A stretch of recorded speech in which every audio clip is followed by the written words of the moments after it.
In late 1987, inside the Louisville assembly plant, Ford Motor Company quietly purged the Japanese tooling from its compact truck line. Without a press release or a farewell campaign, they discontinued the optional 2.3-liter Mitsubishi-sourced turbo diesel in the Ford Ranger. The proof of its failure was in the math. The engine produced just 86 horsepower. It carried a massive option premium of nearly $1,500. Across its brief 3-year run, it accounted for barely 1% of total Ranger production. For the few who bought it, the consequences were immediate. Mechanics in rural Ford dealerships, trained exclusively on carbureted V8s and gas 4 cylinders, stared blankly at Japanese mechanical injection pumps they had no tooling to service. The paradox was absolute. The little truck promised an incredible 35 miles per gallon on the open highway. But American drivers were about to discover that efficiency without market timing is just an expensive ghost on the dealer lot. The real story of the turbo diesel Ranger is not just about a canceled option code. It is the story of how an American compact truck almost chose diesel thrift over big bore displacement, and why the market brutally rejected it. Every week we tell the stories of American engines, factories, machines, and industrial names that once taught the country what power sounded like and what happened when the market moved on. Subscribe if that history matters to you. The story begins not with nostalgia, but with a specific place, inside Ford's Dearborn headquarters, in the wake of the 1970s oil shocks. In the late 1970s, the American truck market was forced to confront a reality it was fundamentally not designed to handle: a lack of cheap fuel. For decades, the American pickup truck had been defined by cast-iron V8 engines, heavy steel frames, and an operating cost subsidized by gasoline that cost pennies a gallon. Power was cheap. Displacement, the total volume swept by the pistons inside the cylinders, determining how much air and fuel an engine could ingest, was generous. A working man in the American Midwest did not measure his truck by miles per gallon. He measured it by how much weight it could pull out of a muddy field or haul across a state line. Then came the oil shocks of 1973 and 1979. Overnight, the calculus of American labor changed. Lines at gasoline pumps stretched for blocks. Fuel prices skyrocketed, and the federal government introduced CAFE, corporate average fuel economy standards, which forced Detroit automakers to drastically improve the mileage of their fleets or face crippling fines. The era of the careless heavy V8 was suddenly under siege. American engineers realized they needed a compact truck, something that could carry a payload without draining a paycheck at the pump. At Ford's headquarters in Dearborn, Michigan, product planners initiated Project Yuma. The goal was to build a true, domestically produced, compact pickup to replace the Ford Courier, a small truck that Ford had been quietly importing from Mazda. The Yuma project would eventually become the 1983 Ford Ranger, rolling off the line at the Louisville assembly plant in Kentucky. The Ranger was a massive investment for Ford, designed to look and feel like a shrunken F-150. It had a twin I-beam front suspension, rear-wheel drive, and an unmistakable American silhouette. But Dearborn had a severe mechanical problem. While Ford knew exactly how to cast and machine large gasoline engines, they did not have a modern, small-displacement diesel engine ready for a compact truck. A diesel engine, an engine that ignites fuel by compressing air until it becomes hot enough to burn diesel fuel, rather than using a spark plug, was the holy grail of 1980s fuel efficiency. Diesel fuel was dense with energy, and the engines ran highly efficient, lean fuel mixtures. In an American truck stop or on a rural farm, a diesel engine meant unparalleled range and low-end pulling power.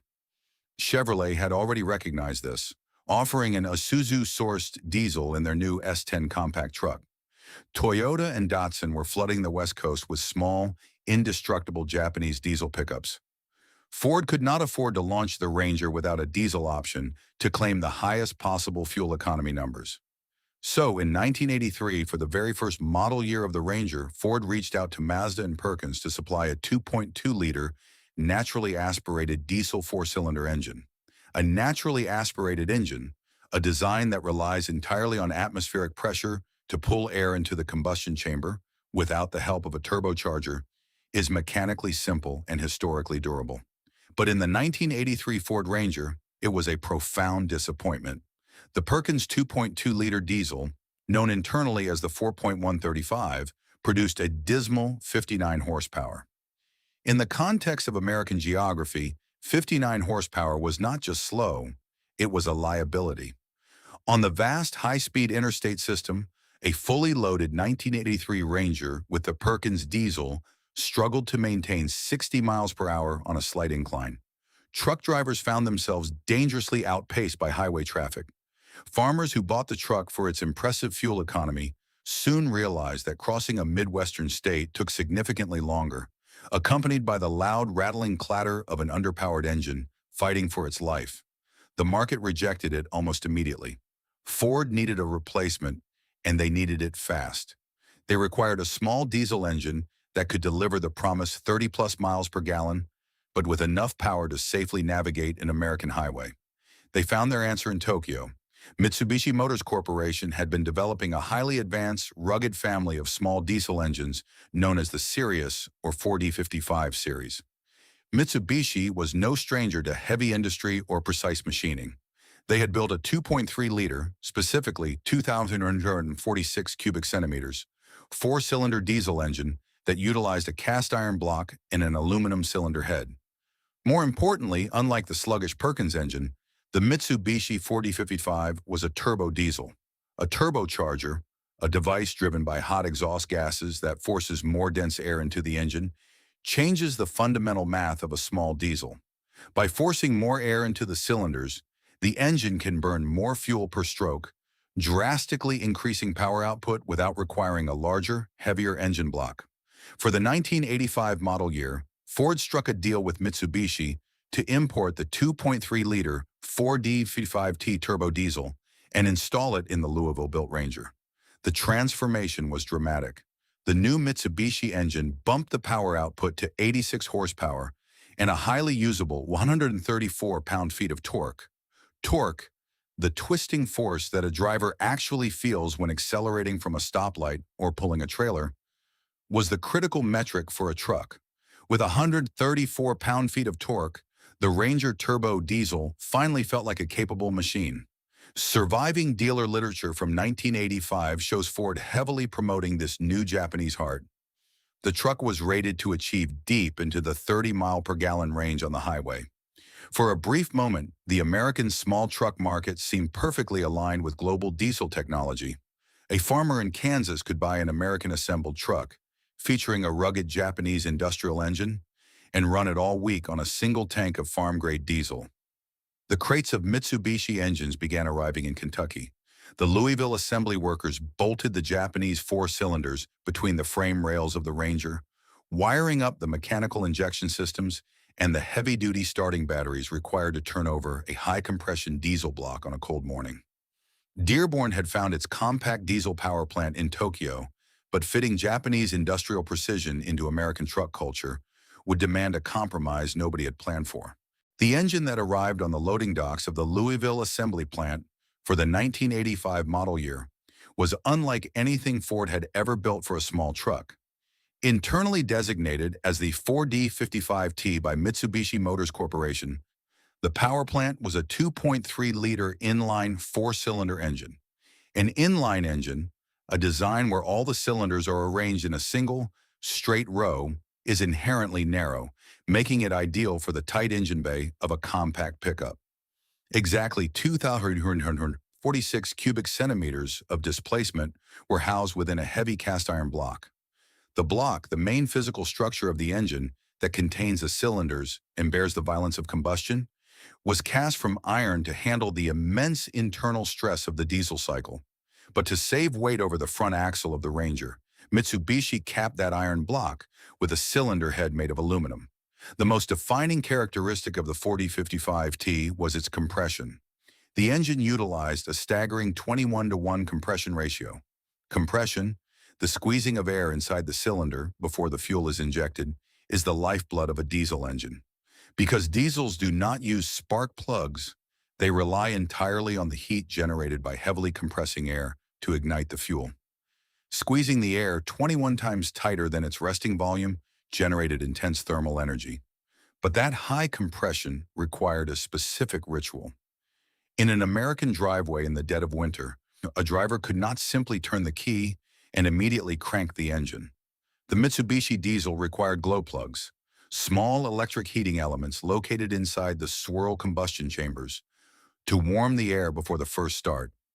A driver had to turn the ignition halfway, wait for an amber light on the Ranger's dashboard to click off, and only then engage the heavy-duty starter motor. When it caught, the engine fired with a sharp metallic clatter that sounded like an industrial tractor, a stark contrast to the smooth, quiet idle of a gasoline Ford Pinto engine. To solve the crippling power deficit of the old Perkins diesel, Mitsubishi attached a TC-05 turbocharger. A turbocharger, a device driven by hot exhaust gases that spins a turbine to force more dense air into the engine, fundamentally changed how the little truck moved. The TC-05 unit spooled up to deliver roughly 8.7 pounds per square inch of boost pressure. By forcing more oxygen into the combustion chambers, the injection pump could deliver more fuel, creating a larger explosion without needing larger cylinders. Crucially, this turbocharger was not intercooled. An intercooler is a heat exchanger that cools the pressurized air from the turbo before it enters the engine, making it denser and safer to burn. By skipping the intercooler, Ford kept the cost and complexity down, but it meant the aluminum cylinder head would be forced to absorb massive amounts of heat when the truck was driven hard. Fuel delivery was handled by a highly complex mechanical distributor-type injection pump, licensed by Bosch and built in Japan by Diesel Kiki. Fuel injection, a system that sprays high-pressure fuel directly into the engine in precise amounts, or rather than mixing it casually with air like a carburetor, was a marvel of Japanese machining. Inside the injection pump, tolerances were measured in the 10,000ths of an inch. To an American farmer, it delivered perfect, metered fuel economy. But to a rural Ford dealership mechanic who had spent 20 years tuning carburetors on Ford Windsor V8s by ear and with a flathead screwdriver, the mechanical injection pump looked like an impenetrable block of alien technology. Yet when the truck hit the road, the mechanical results were undeniable. The Mitsubishi 4D55T produced 86 horsepower. That figure sounds marginal today, but horsepower, the measurement of how quickly an engine can do work, only tells half the story of a working machine. The critical number was torque. The little Japanese diesel generated 134 pound-feet of torque. Torque, the actual twisting force that pushes a driver back into the seat and pulls a heavy load off a dead stop, peaked at just 2,000 revolutions per minute. In the real world of American traffic, this meant the turbo diesel Ranger felt entirely different from its gasoline counterparts.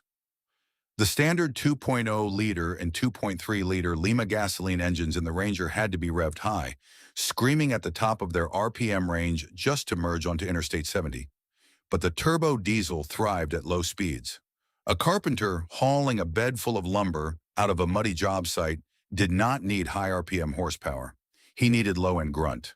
The Mitsubishi engine allowed the Ranger to lug heavily loaded trailers through Midwestern towns with the effortless, whistling pull of a miniature heavy-duty rig. Even more impressive was the fuel efficiency.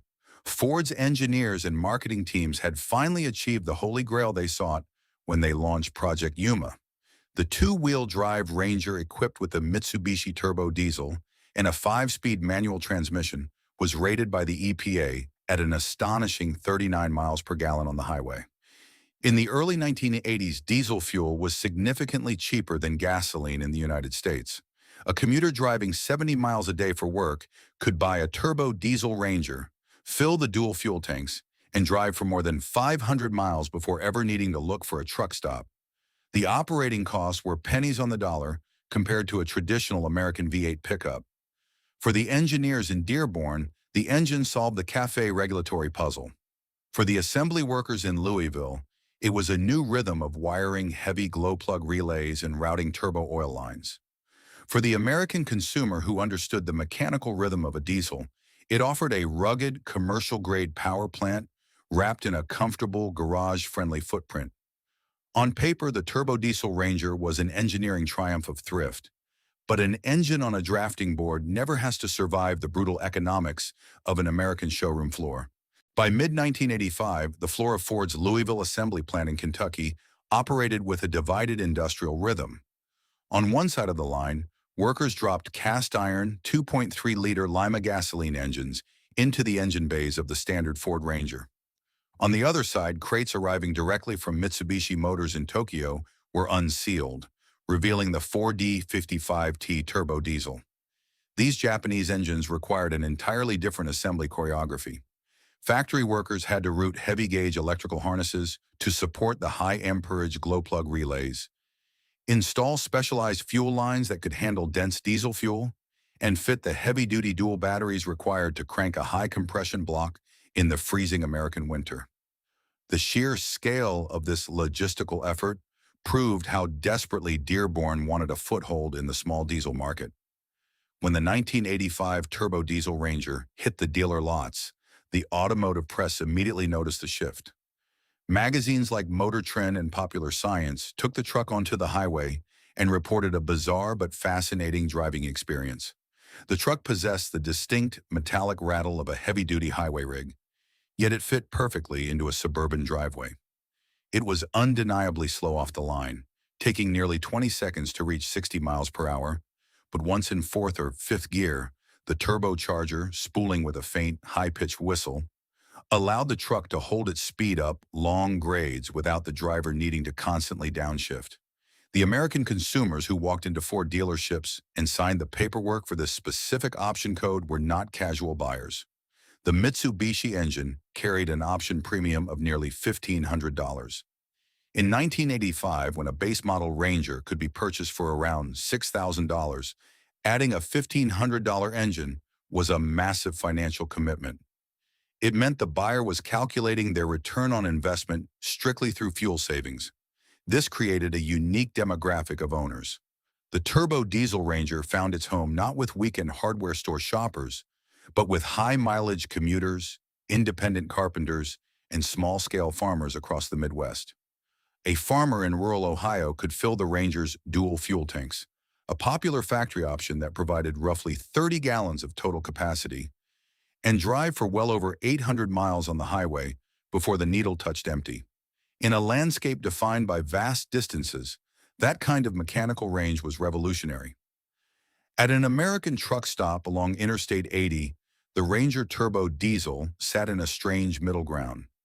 It was dwarfed by the massive Peterbilt and Kenworth semi-trucks, yet it drank from the same green-handled fuel pumps. The driver of a turbo diesel Ranger did not have to deal with spark plugs, ignition distributors, or the fragile carburetors that plagued 1980s gasoline engines. They only had to maintain clean fuel, change the thick diesel engine oil regularly, and let the turbocharger cool down before shutting off the ignition. In towns like Peoria, Illinois, and Columbus, Indiana, local Ford service departments began to see these trucks return for their first scheduled maintenance. The dealership mechanics, accustomed to the familiar layout of domestic V8s, had to open new oil-stain-resistant service manuals shipped specifically for the 4D55T. They learned to adjust valve clearances on the Japanese cylinder head and how to drain water separators, a critical filtration component in a diesel fuel system designed to keep water contamination from destroying the high-pressure injection pump. The learning curve for the service network was steep, but the early trucks were holding together, proving their durability in the field. For a brief shining window, the partnership between Dearborn and Tokyo seemed to have solved the American compact truck puzzle. Ford provided the rugged twin I-beam suspension and the expansive domestic dealer network. Mitsubishi provided the industrial heart, a block of iron and aluminum that sipped fuel with ruthless efficiency. The market had accepted the premise. The engine was proving its worth in the mud of construction sites and on the asphalt of the interstate. But the success of this machine rested on a very fragile economic equation, one that assumed the world outside the truck would remain exactly as it was. By 1986, the turbo diesel Ranger had reached its cultural and operational high-water mark. While the vast majority of American buyers still defaulted to the familiar Lima gasoline, 4 cylinders, or the larger Cologne V6 engines, A fiercely dedicated subculture of high-mileage drivers had figured out the math. These were independent contractors, plumbers, electricians, and rural veterinarians who viewed a truck not as a lifestyle vehicle, but as a depreciating commercial tool that needed to earn its keep. For these buyers, the steep $1,500 upfront cost of the Mitsubishi engine was easily absorbed by the sheer distance the truck could travel between fill-ups. On rural Midwestern highways and the long stretches of Route 66, the little trucks became a common sight. The 134 pound-feet of torque proved perfectly matched to the task of hauling utility trailers loaded with two-stroke lawn equipment, towing small aluminum fishing boats to weekend lakes, or carrying a bed full of heavy construction materials. Drivers quickly learned the specific mechanical rhythm of the machine. They learned to anticipate the brief hesitation of turbo lag, the empty moment between pressing the accelerator and the exhaust gases spinning the TC05 turbocharger fast enough to build pressure. But once the boost arrived, the truck pulled with a steady, unrelenting force that no small displacement gasoline engine of that era could replicate. The sound of the engine became a distinct, recognizable signature in American parking lots and outside local hardware stores. The Mitsubishi 4D555T did not use direct fuel injection like modern heavy-duty highway trucks. It used a pre-combustion chamber, or swirl chamber, design. This meant fuel was injected into a small antechamber, where it ignited and expanded into the main cylinder. The result was a sharp, rapid-fire clatter at idle that echoed loudly off the brick walls of small-town auto parts stores. It was a loud, unrefined, deeply industrial noise. To an average suburban commuter driving a quiet sedan, the truck sounded like it was broken. But to the man who drove 100 miles a day for his livelihood, that rhythmic diesel knock was the sound of money staying in his wallet. At a rural farm auction in Iowa, a turbo diesel Ranger might sit parked between massive Ford F-250s and heavy International Harvester tractors. It looked small, almost delicate by comparison. Yet under the hood, the cast iron block and the Bosch-licensed injection system shared the exact same mechanical philosophy as the heavy agricultural equipment it was parked beside. It was a commercial tool, scaled down for the American driveway. This was the absolute peak of the small diesel dream in the United States. The Louisville assembly plant had mastered the complex integration of the Japanese powertrain into the domestic chassis. The factory-optional dual fuel tanks allowed owners to bypass local gas stations entirely and fill up at commercial truck stops alongside the heavy freight haulers. In an America rebuilding its identity after two oil shocks, where a working man's truck was supposed to deliver honest labor without draining his paycheck at the pump, the small diesel engine was not just an option code, it was a promise of mechanical survival. It seemed that Ford and Mitsubishi had successfully rewritten the rules of the compact truck segment. They had proven that a subset of American truck buyers would willingly accept a smaller, louder, and more complex machine if it offered genuine economic independence from the volatility of gasoline prices. Out in the field, the engine was holding together under the grueling strain of high-speed American interstates. But a commercial vehicle does not exist in a vacuum. It is entirely dependent on the economic conditions that created the demand for it in the first place. The little turbo diesel had proven it could sip fuel across thousands of highway miles, but beneath the surface of that mechanical triumph, the ground beneath the American auto market was already beginning to collapse. The first crack in the American small diesel empire was not a mechanical failure on a highway or a blown head gasket in a farm field. It was almost invisible. It happened on a printed inventory sheet on the desk of a Ford dealership manager in the American Midwest in the spring of 1986. When ordering new trucks for the summer selling season, the dealer looked at the option sheet for the Ford Ranger. Checking the box for the Mitsubishi 4D55T turbo diesel added nearly $1,500 to the sticker price of the truck. The dealer then looked out the showroom window at the gas station across the street. The price of unleaded gasoline, which had been a suffocating burden just a few years earlier, had suddenly plummeted below 90 cents a gallon. The dealer left the diesel option box blank, ordered a row of standard gasoline trucks, and the slow erasure of the Japanese-powered Ranger began. The engine was technically sound. The market around it had fundamentally changed. The turbo diesel Ranger was built for a crisis, but by 1986, the crisis was over. The global oil market experienced a massive supply glut. The Organization of the Petroleum Exporting Countries, or OPEC, had increased production, flooding the world with cheap crude oil. Overnight, the severe fuel economy pressure that had birthed Project Yuma and forced Ford to seek out a Japanese diesel partner evaporated. This rapid shift in fuel prices exposed the fatal mathematical trap of the small diesel engine. The core argument for the Mitsubishi 4D55T was never speed or quiet comfort. It was pure economic return on investment. If gasoline cost $2 or $3 a gallon, as many forecasters in the early 1980s had predicted it soon would, paying a massive $1,500 premium for an engine that achieved nearly 40 miles per gallon made perfect financial sense. The truck would pay for itself in fuel savings within a few years of heavy commuting.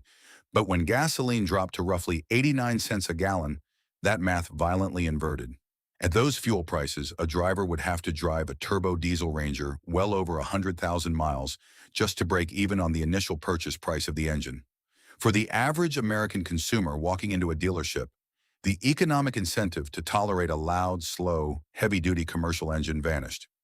This external market pressure triggered a chain reaction within Ford's dealer network. Dealerships operate on a financial system called floor planning. They borrow money to buy vehicles from the factory and pay interest on those vehicles until they are sold to a customer. A vehicle that sits on the lot costs the dealer money every single day. A standard Ranger equipped with a cheap, familiar 2.3-liter Lima gasoline engine would sell in a matter of days to a high school student, a suburban homeowner, or a local business.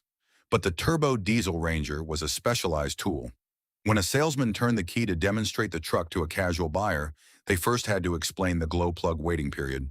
When the engine finally fired, the sharp industrial clatter of the mechanical injection pump echoing off the dealership walls was often enough to make a suburban buyer walk away. The diesel trucks began to sit on dealer lots for weeks, then months. Dealership managers quickly learned their lesson and simply stopped ordering them, unless a specific commercial fleet or a stubborn, high-mileage driver demanded one. Worse yet, the Mitsubishi engine was suddenly facing lethal competition from inside its own showroom. In 1986, Ford introduced the 2.9-liter Cologne V6 engine for the Ranger. A V6, an engine with 6 cylinders arranged in 2 banks of 3 in a V shape, offered a completely different driving philosophy. The Cologne V6 produced 140 horsepower, vastly outperforming the little diesel's 86 horsepower. When an American buyer test drove the V6 Ranger, it started instantly, idled quietly, and merged onto the interstate with the aggressive speed Americans had always expected from their trucks. The V6 was significantly cheaper to buy up front than the diesel. With gasoline prices sitting at historic lows, the buyer no longer cared that the V6 consumed far more fuel. They chose speed, comfort, and a lower monthly payment. Back at the Louisville assembly plant, the rhythm of production began to shift. The crates arriving from Tokyo grew fewer and farther between. The dedicated assembly lines that routed the heavy diesel wiring harnesses and installed the dual batteries were active less frequently. The engine had not lost its power, and the cast iron block had not lost its durability. It had simply lost the economic environment that made its compromises acceptable. America did not stop needing trucks. It stopped needing a truck that traded horsepower for extreme, agonizing efficiency. But a drop in sales was only the first phase of the collapse. The market had killed the economic argument, but the trucks already on the road still had to survive the brutal reality of the American service bay. And that is where the Japanese iron finally began to break. As the 1986 model year progressed, the few turbo diesel Rangers that had been sold began returning to Ford dealership service bays. This is where the cultural disconnect between Japanese industrial engineering and American repair habits became a fatal liability. For decades, an American Ford mechanic had relied on a specific set of senses. They diagnosed a skipping 2.3-liter Lima engine by checking the spark plugs, the distributor cap, and the carburetor jets. But when a farmer towed a sputtering 1986 turbo diesel Ranger into a service bay in rural Nebraska, those traditional skills were completely useless. The Mitsubishi 4D55T did not have spark plugs. It had a highly pressurized mechanical distributor type injection pump built by Diesel Kiki. If the engine ran rough, The problem was often microscopic wear inside the injection pump or a failing glow plug relay. Ford dealerships were generally not equipped with the expensive, specialized calibration machines required to test and rebuild these Japanese injection pumps. When a fuel system issue arose, mechanics often misdiagnosed it. They replaced the wrong parts, leaving owners with massive repair bills and trucks that still did not run correctly. The service network, the critical web of dealers, mechanics, parts suppliers, and manuals that keeps a machine running after purchase, was simply not built to support a low-volume, highly complex imported diesel. But the most devastating failure was not electrical or fuel-related. It was metallurgical. The Mitsubishi 4D55T utilized a heavy cast-iron engine block capped with an aluminum cylinder head. Aluminum is lighter and dissipates heat rapidly, but it expands and contracts at a completely different rate than cast iron when exposed to extreme temperature changes. The engine had been originally designed for global markets, where it powered delivery vans and small trucks at moderate, steady speeds. But the American highway is a different environment entirely. An American driver would load the Ranger's bed with heavy equipment and merge onto Interstate 70, holding the accelerator pedal down to maintain 70 miles per hour for hours at a time. Because the turbocharger lacked an intercooler, the pressurized air being forced into the engine was incredibly hot. This sustained, high-load driving generated massive exhaust gas temperatures. Without an exhaust gas temperature gauge, a common instrument in heavy-duty commercial trucks, but absent from the Ranger's dashboard, the driver had no idea the engine was baking itself from the inside out. The aluminum cylinder head would absorb the immense heat, expand against the rigid cast-iron block, and eventually warp or crack between the valves. When a cylinder head cracked, the engine would violently consume its own coolant, blowing thick white smoke from the tailpipe before grinding to a halt. The cost to replace the Japanese aluminum head often exceeded the value of the fuel the owner had saved. Word quickly spread across farming communities and contractor fleets. The engine was incredibly efficient, but if you ran it hard on the open highway, it would break. By 1987, the program was under siege from every direction.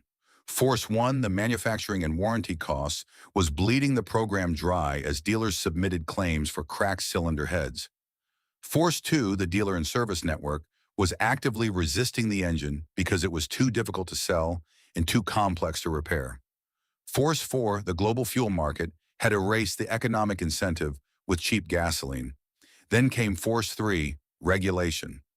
The Environmental Protection Agency was preparing to implement far stricter emission standards for light-duty trucks, specifically targeting nitrogen oxides and diesel particulate matter, the black soot that diesels produce under heavy acceleration.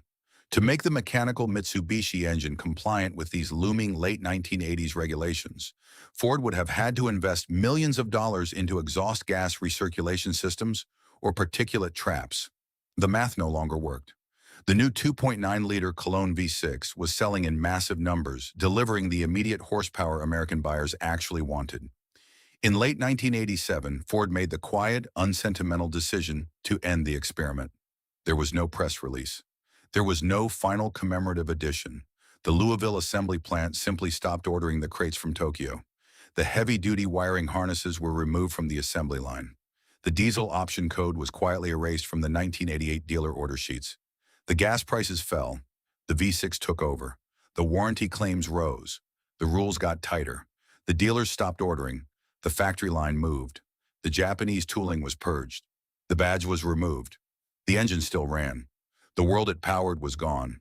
The production line had stopped, but the heavy iron blocks were about to begin a long, strange afterlife in the American garage. The ultimate irony of the Ford Ranger turbo diesel is that the engine itself was not a failure. In fact, the industrial architecture that Dearborn abandoned in 1987 went on to become one of the most successful small diesel platforms in global automotive history. When Ford purged the tooling from the Louisville assembly plant, Mitsubishi Motors did not stop building the engine. They simply stopped sending it to the United States.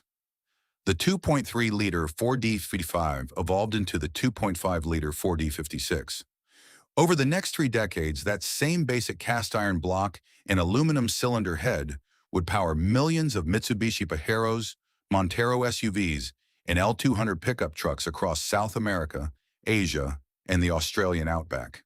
It became a legendary off-road power plant, famous for surviving brutal conditions in the hands of people who relied on it for survival.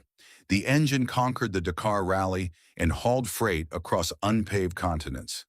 The Japanese iron was a global triumph. It only failed in America, where the specific economic equation of cheap gasoline and high-speed interstate driving made its compromises unacceptable. Today, the surviving 1985 to 1987 Ford Ranger turbo diesels are incredibly rare.